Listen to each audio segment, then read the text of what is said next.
कर्मण्येवाधिकारस्ते मा फलेषु कदाचन मा कर्मफलहेतुर्भो मा ते संगोऽस्तवितम्।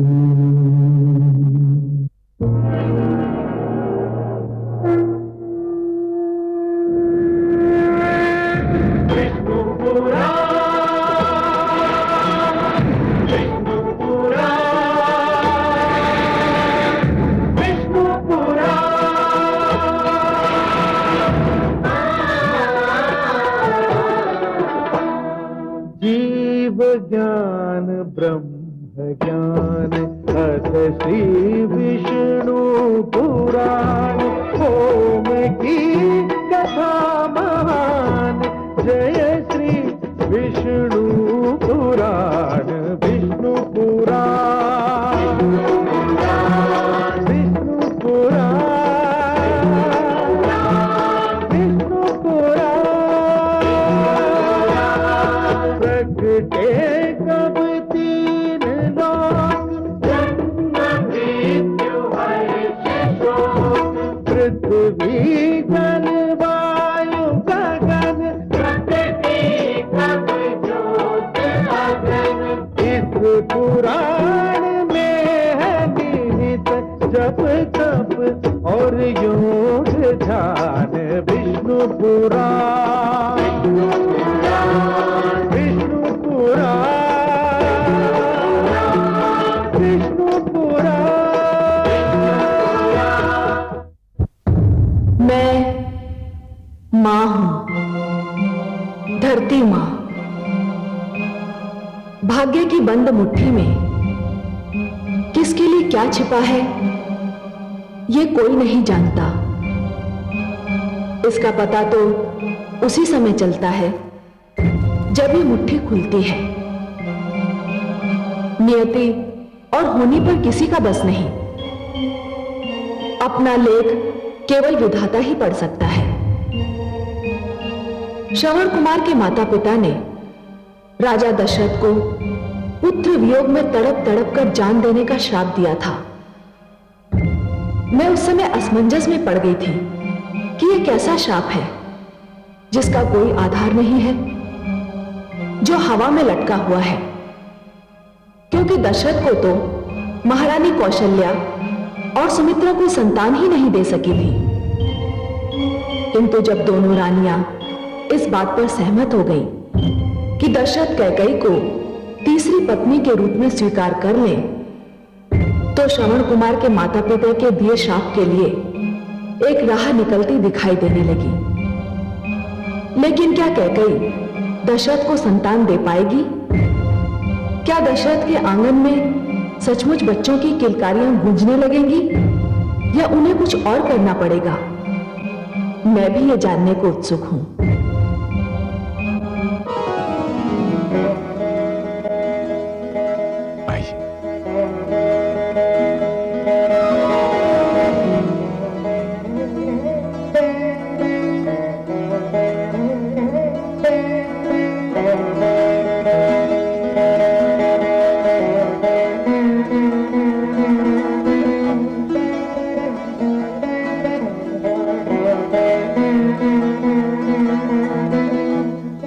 यशस्वी भाव।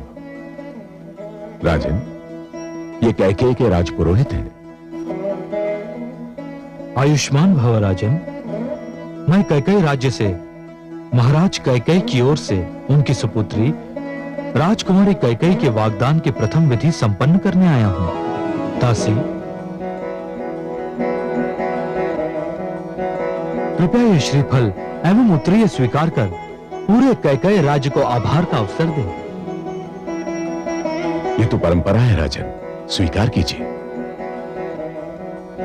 ओम स्वस्ति न इंद्रो वृद्धश्रवाः स्वस्ति नः पूषा विश्ववेदाः स्वस्ति नस्तार्क्ष्यो अरिष्टनेमि स्वस्ति नो बृहस्पतिर्दधातु।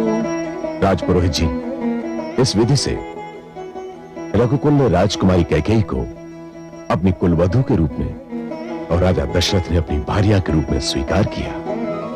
और मैं रघुकुल का कुलगुरु होने के नाते इस विवाह को संपन्न कराने की घोषणा करता हूं। शुभमस्तु।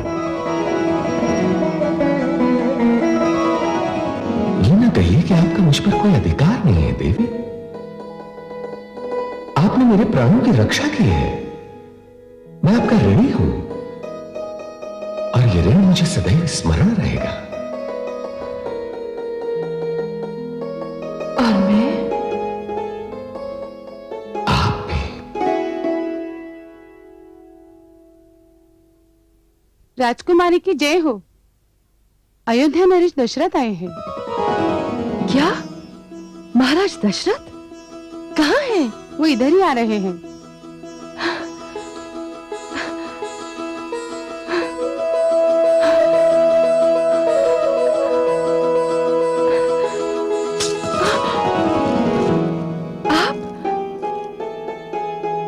मुझे देखकर आश्चर्य हो रहा है देवी।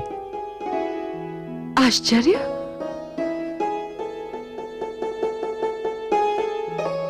मुझे अपने नेत्रों पर विश्वास नहीं हो रहा है। कहीं मैं स्वप्न? नहीं, ये स्वप्न नहीं है देवी।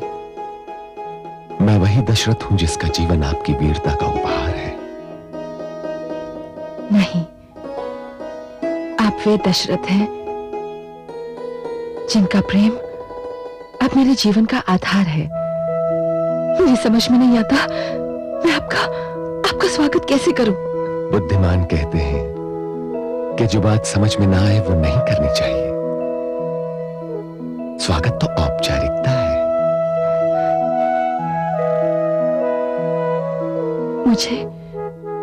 मुझे विश्वास नहीं था कि आप इतनी शीघ्र लौट आएंगे। और मुझे हर पल स्मरण था कि यहां मेरी प्रतीक्षा की जा रही है। और यह भी स्मरण था कि यहां कौन मेरी प्रतीक्षा कर रहा है। मेरे नेत्रों पर आपके चित्र और मन पर आपकी स्मृति का सर्वाधिकार हो चुका है राजन।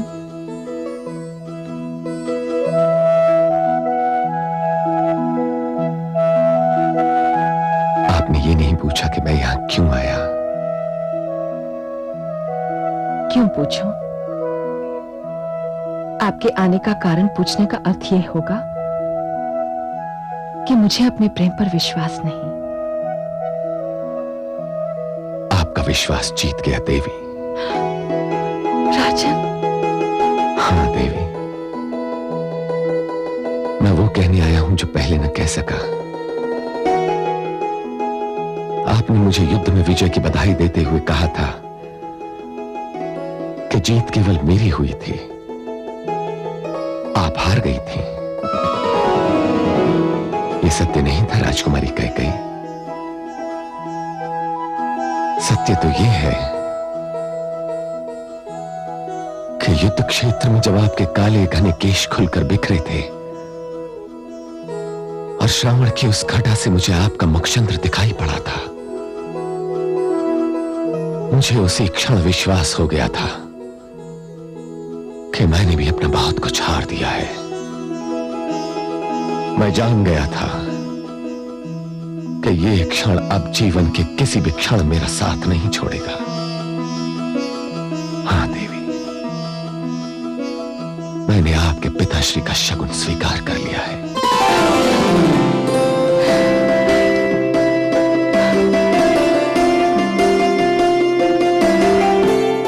राजन, मुझे ईश्वर ने हृदय इसीलिए दिया था ताकि मैं उसे आपके चरणों में रख दूं।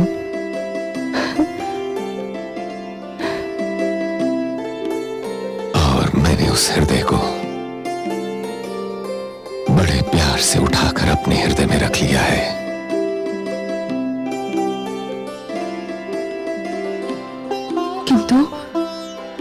किंतु राजन, मैं समझ गया कि आप क्या जानना चाहती हैं। सुमित्रा और कौशल्या ने क्या कहा ये मैं आपको नहीं बताऊंगा। बस इतना ही कह रहा हूं कि वे दोनों व्याकुलता से आपकी प्रतीक्षा कर रही हैं।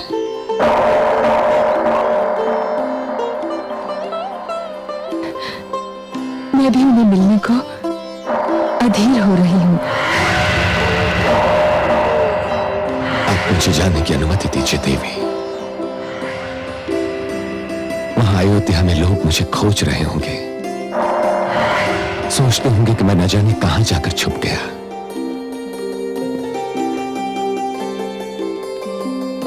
अयोध्या वाले शीघ्र ही जान लेंगे कि आप केवल मेरे हृदय में ही छिप सकते हैं।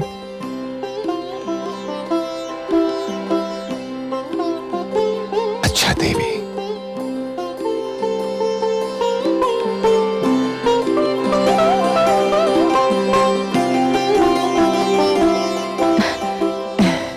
महाराज, ये मेरी धाई मां मंत्रा है।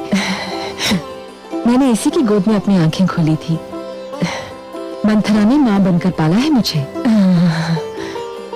दाई मां को मेरा प्रणाम। तेजस्वी भव, यशस्वी भव, दीर्घायु भव। ईश्वर संसार की सारी प्रसन्नताएं आपके चरणों में रखते। मैं जानती थी जिसे मेरी राजकुमारी ने चुना होगा वो ईश्वर के भंडार का सबसे अनमोल रत्न होगा। महाराज, मैं अपनी राजकुमारी के चुनाव पर बलिहारी जाऊं।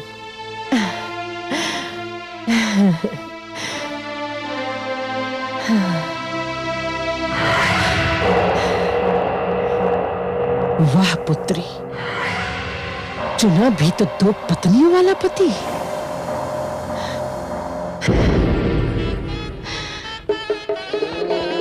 स्वस्ति न इंद्रो वृद्धश्रवाः स्वस्ति नः पूषा विश्ववेदाः स्वस्ति नस्तार्क्ष्यो अरिष्टनेमि स्वस्ति नो बृहस्पतिर्दधातु।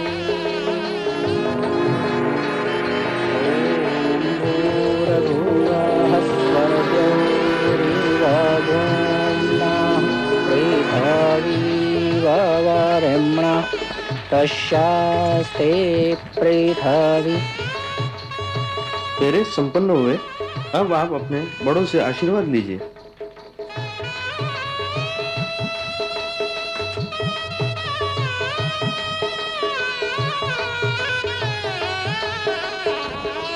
आयुष्मान भव, आयुष्यमती भव। हे महाराज, मैंने अपनी पुत्री को बड़े लाड़ प्यार से पाला है। कभी कोई ऐसा अवसर नहीं आने दिया कि इसकी आंखों में अश्रु छलक पड़े। मैंने इसकी हर इच्छा पूरी की है। आज ये मुझसे विदा हो रही है तो मेरा हृदय फटा जा रहा है। मेरी पुत्री का ध्यान रखिएगा महाराज। इन्हें कोई कष्ट नहीं होगा, वहां इनकी हर इच्छा पूरी होगी। अयोध्या में इतना स्नेह मिलेगा कि ये कैकेयी भूल जाएंगी।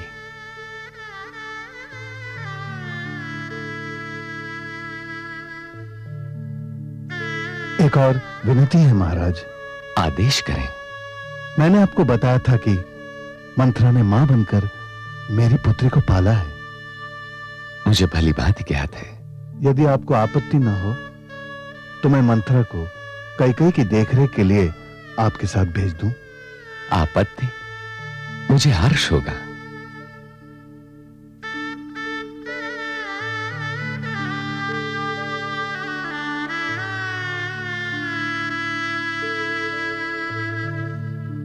आइए देवी।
रानी कैकेयी, सूर्य वंश में, इक्ष्वाकु वंश में तुम्हारा स्वागत है। अब अयोध्या ही तुम्हारा घर है।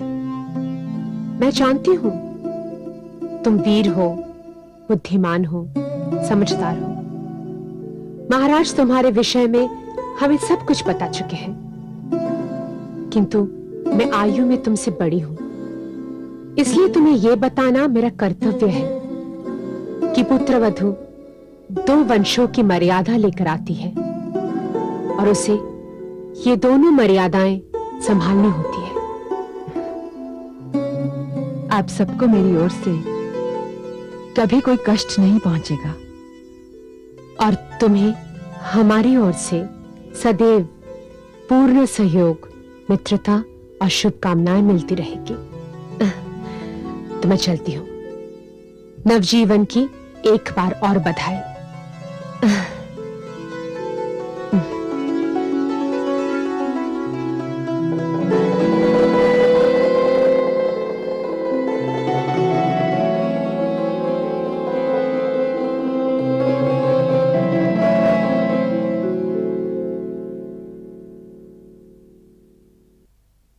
स्वामी, मुझे आपसे यह कहने की आवश्यकता तो नहीं,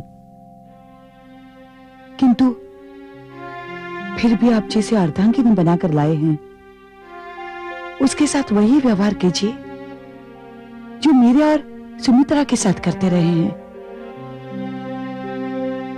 उसके प्रति कोई अन्याय न होने पाए। वो अपना देश छोड़कर आई है, अपने पिता की लाडली है।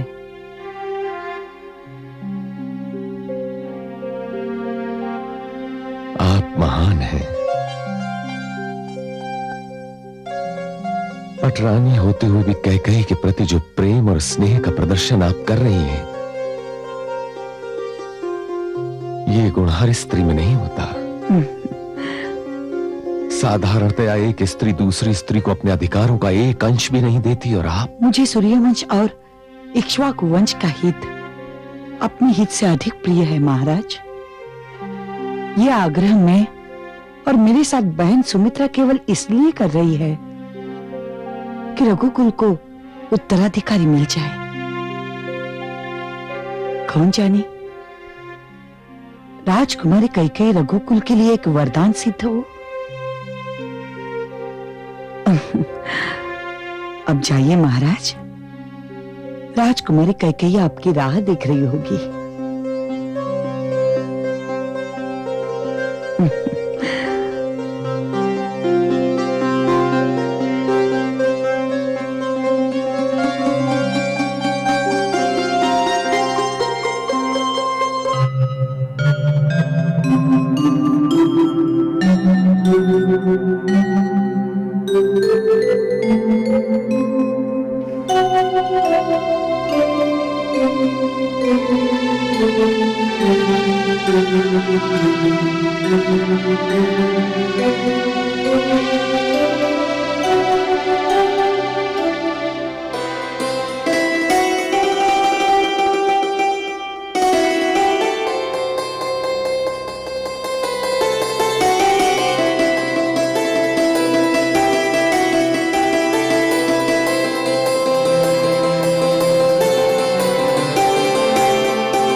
मैं जानता हूं कि मैं आपके जीवन का प्रथम पुरुष हूं,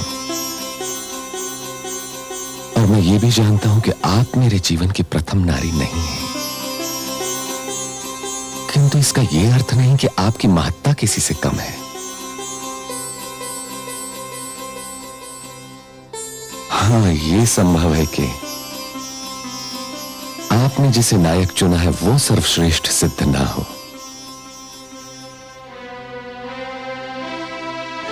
मैंने आपको अपने जीवन का महानायक चुना है महाराज। सर्वश्रेष्ठ कौन होता है, क्या होता है, इसकी व्याख्या केवल मैं कर सकती हूं। यह अधिकार मेरा है।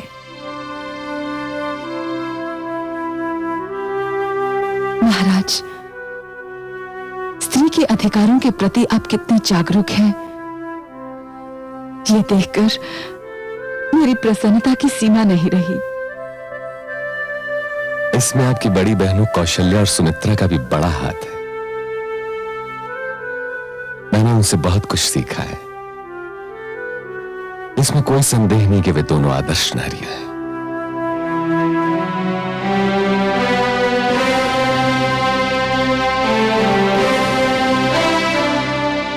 महाराज, इस कुल में आने से मैं धन्य हो गई। आपके संग नवजीवन आरंभ करने से पहले मुझे अपनी बड़ी बहनों से आशीष ले आने दीजिए। चलिए, मैं भी आपके साथ चलता हूं। नहीं महाराज, मैं अकेली जाना चाहती हूं।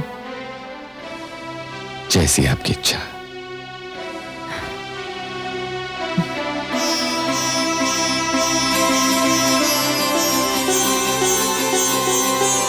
कैकेयी केवल आयु में छोटी नहीं, बहुत भोली भी है। और प्रसन्नता की बात यह है कि उसके मन में हम दोनों के प्रति बहुत आदर है। मुझे भी वो पहली दृष्टि में ही भाग गई। ईश्वर करे वो महाराज के वंश को हरा भरा बना दे। इस भवन में किसी नवजात शिशु की किलकारियां गूंजने लगे। ऐसा ही होगा दीदी। सत्य कहते हो सुमित्रा? यदि कैकेयी के गर्भ से शिशु जन्मा तो मैं उसे अपनी संतान समझकर कलेजे से लगा लूंगी।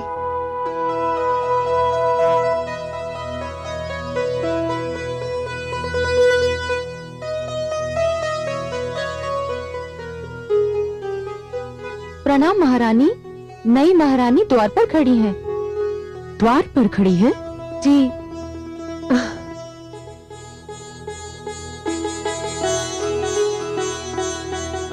तुम यहाँ क्यों खड़ी हो? अंदर आओ। आओ।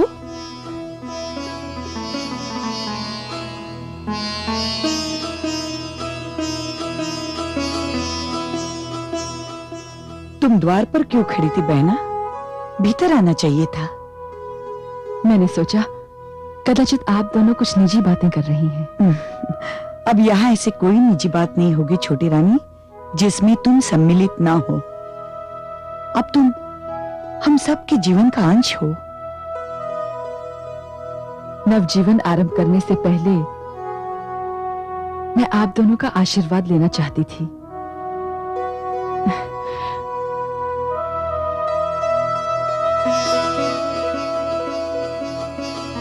संतानवती भव।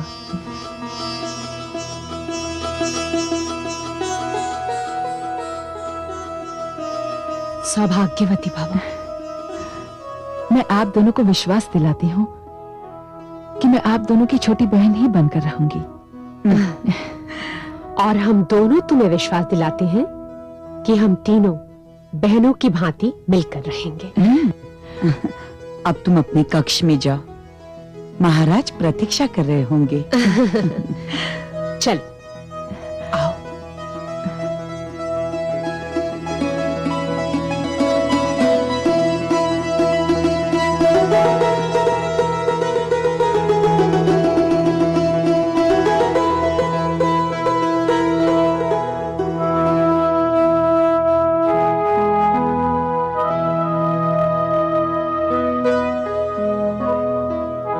वास्तव में बहुत प्यारी और बहुत भोली है।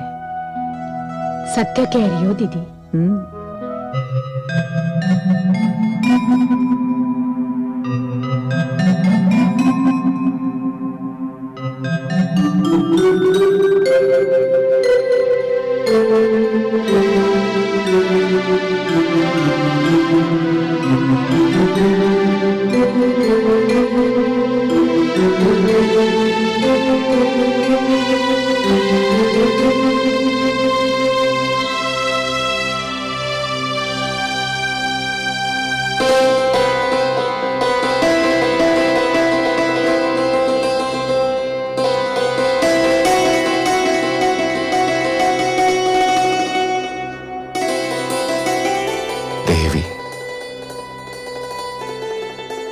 आपको वचन दिया था कि जीवन में किसी भी समय आप 2 वर मुझसे मांग सकती हैं। आप चाहें तो आज इसी क्षण जो चाहे मांग लें। मुझे आप मिल गए, आपका प्रेम मिल गया, 2 प्यार करने वाली बड़ी बहनें मिल गई, एक बड़ा कुल मिल गया, मुझे एक महान वंश मिल गया है। अब तो ईश्वर से भी कुछ मांगने की इच्छा नहीं रही। आपसे क्या मांगूं? यदि कोई आवश्यकता हुई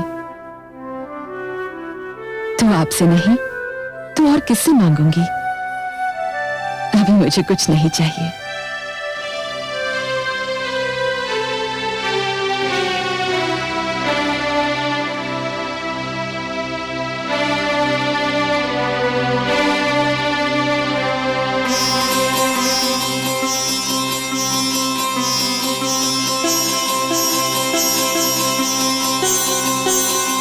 तो फिर ये तुच्छ भेंट स्वीकार कीजिए।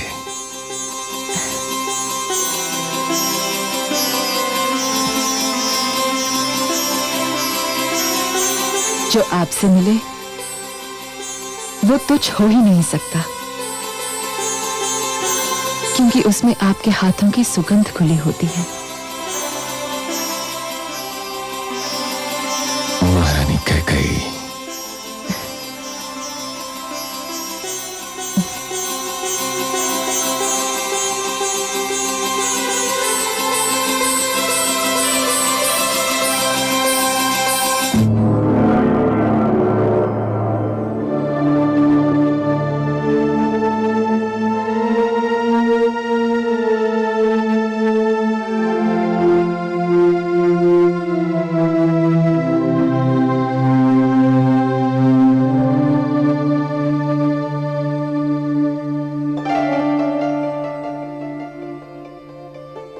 बड़े गहरे चिंतन में डूबी हुई दिखाई दे रही है महादेवी।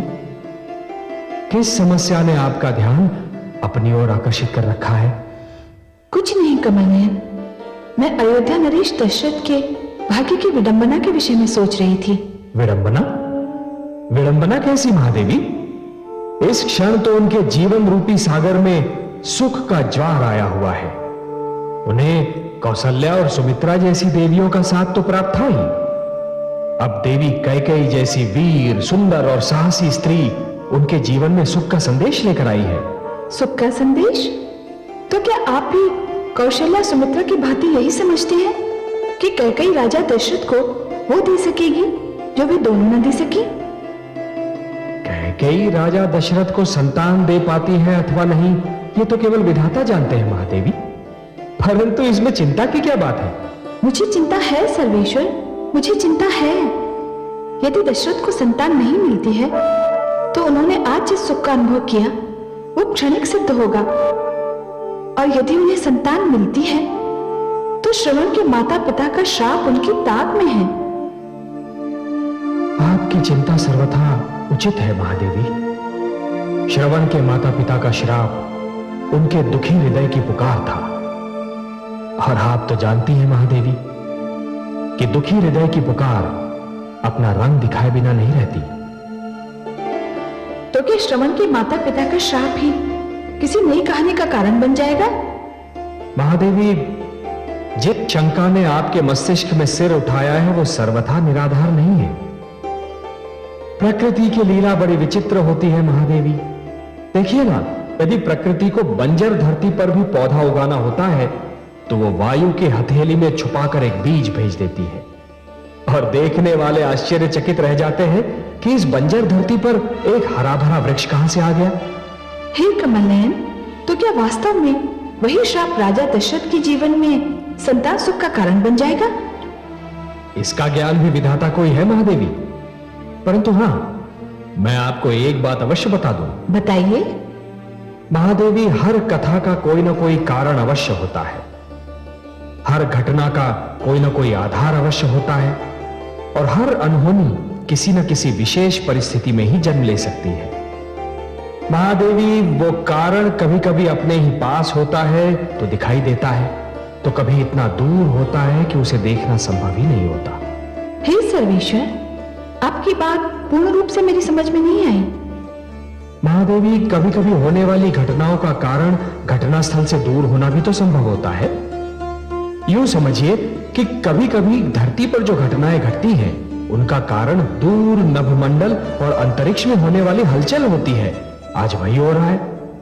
क्या हो रहा है कमल नयन, और कहां हो रहा है? महादेवी, अयोध्या में जो कथा जन्म लेने वाली है, उसका कारण अयोध्या से बहुत दूर लंका में बन रहा है। लंका में?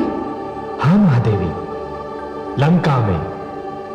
लंका नरेश रावण के घर में।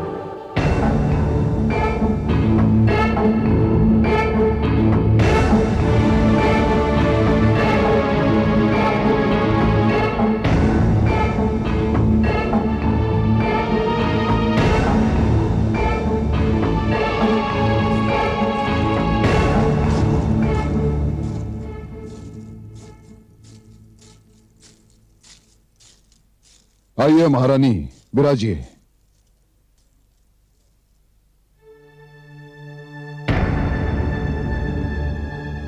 क्या बात है महारानी,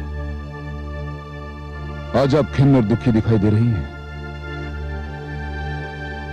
हाँ स्वामी, मैं दुखी अवश्य हूं। मैं आपके दुख का कारण जानता हूं। क्या जानते हैं आप? आप मेरे उस दिन के व्यवहार से दुखी हैं जब मैंने युद्ध भूमि से लौटकर आरती का थाल फेंक दिया था, दीप बुझा दिए थे। महारानी, मैं उस दिन के व्यवहार की क्षमा मांगता हूं। मुझे विश्वास है कि आप समझ गई होंगी कि उस समय मेरी मनस्थिति क्या रही होगी। दशरथ के हाथों पराजय ने मुझे अत्यंत हताश कर दिया था, और उसी आवेश में आकर मैं आपका तिरस्कार कर बैठा। स्वामी, वो हमारे घर की बात थी। मैंने आपके क्रोध का कारण जानकर उस बात को भुला भी दिया। तो फिर अब क्यों दुखी दिखाई दे रही हैं? इसका कारण बाहर की बात है स्वामी। घर के भीतर की बात दब सकती है, दबाई जा सकती है, किंतु बाहर की बात न दब सकती है न दबाई जा सकती है। वो वायु के कंधों पर सवार होकर सारे संसार में फैल जाती है। महारानी मंदोदरी, मैं जानता हूं कि आप महान बुद्धिमान हैं। मुझे आपकी बुद्धिमता में कोई संदेह नहीं है, परंतु आप जो कह रही हैं वो मेरी बुद्धि में नहीं समा सका। क्या आप अपनी बात के लिए स्पष्ट और सरल शब्दों का चयन नहीं कर सकती? मैं जानना चाहता हूं कि आपके दुख का कारण क्या है। स्वामी, कुछ ऋषि पत्नियां मेरे पास आई हैं। ऋषि पत्नियां आपके पास क्यों आई हैं? संभवतः इसलिए कि वो समझती हैं कि मैं नारी हूं, और नारी होने के नाते मैं उनकी सहायता कर सकती हूं। क्या सहायता चाहती है वे आपसे? हे लंकेश, सुना है आपने ये आदेश दिया है कि हमारे राज्य की सीमा में जो भी ऋषि यज्ञ करेगा उसे कर भरना होगा। तो क्या राजा होने के नाते मुझे कर लगाने का कोई अधिकार नहीं है महारानी? अधिकार है स्वामी, पर कर उन पर लगाया जाता है जो कर भरने की क्षमता रखते हों, जो इस योग्य हों। ये दुखियारे तो दान दक्षिणा पर अपना जीवन व्यतीत करते हैं। ये कर भरने के लिए धनराशि कहां से लाएंगे? मुझे तो आपकी चिंता निराधार दिखाई पड़ रही है महारानी, क्योंकि इस समस्या का समाधान तो बहुत सीधा साधा है। वो क्या? ऋषिगण यज्ञ करना छोड़ दें, वे हमारे कर से मुक्त हो जाएंगे। आप उनसे ये कह रहे हैं कि वो अपना धर्म छोड़ दें? मैं उनसे ये कह रहा हूं कि लंका पर मेरा राज्य है, रावण राज्य, और मेरे राज्य में किसी को ऐसा कोई कार्य करने की अनुमति नहीं जो मेरी इच्छा से मेल न खाता हो। क्षमा करें लंकेश, किंतु प्रजा के किसी भी वर्ग से यह कहना कि वो अपना धर्म अपने सिद्धांत त्याग दे, राजा की महानता के विरुद्ध है। और राजा की आज्ञा की अवहेलना प्रजा के किसी भी वर्ग के लिए दंडनीय है। यदि ऋषिगण यज्ञ करना चाहते हैं तो उन्हें कर देना होगा, और यदि वो कर नहीं दे पाते तो उन्हें दंड भोगना होगा। और वो दंड क्या होगा? कुछ अधिक नहीं महारानी, कुछ अधिक नहीं। आप तो जानती हैं कि मैं बहुत न्यायप्रिय हूं। जो कर नहीं देंगे अथवा दे नहीं पाएंगे, उनके शरीर से विशेष मात्रा में रक्त निकाल लिया जाएगा। सो बात बहुत सरल है। जो भी यज्ञ करना चाहे करे, उसे स्वतंत्रता है। मैं किसी की स्वतंत्रता को कुचलना नहीं चाहता। बस जो कर नहीं देंगे उन्हें रक्त देना ही होगा। क्यों, है ना न्याय संगत? हे ईश्वर, ये न्याय संगत है। ये न्याय संगत है। महारानी, आपसे मिलने जो ऋषि पत्नी आई हैं, उन्हें मेरी ओर से शुभ समाचार दे दीजिए कि मैंने उनकी समस्या का बहुत सरल समाधान बता दिया है। अब मुझे अनुमति दीजिए। बहुत सारे ऋषिगण पकड़ कर लाए गए हैं, मुझे उनको भी न्याय देना है।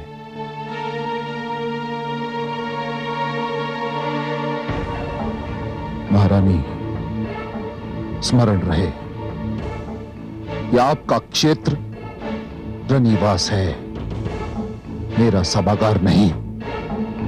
स्मरण रहे।